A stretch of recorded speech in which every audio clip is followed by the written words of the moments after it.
हव्या होत्या, मात्र ठाकरे गटाला जास्तीत जास्त जागा महाविकास आघाडीने दिल्या होत्या।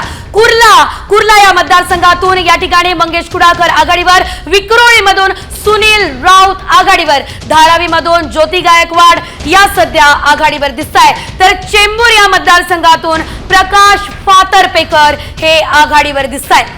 तर कुर्ला या मतदारसंघामध्ये मात्र मंगेश कुडाळकर हे आघाडीवर असल्याचं बघायला मिळतंय। विक्रोळीमध्ये सुनील राऊत हे आघाडीवर दिसतायत। अगदी आणखी एक महत्त्वाची बातमी आपण बघतोय यावेळेस जळगाव ग्रामीण मधून गुलाबराव पाटील यांनी आघाडी घेतलेली आहे। भूम परांड्यामधून राहुल मोटे हे आघाडीवर आहेत, तानाजी सावंत सध्या पिछाडीवर आहेत।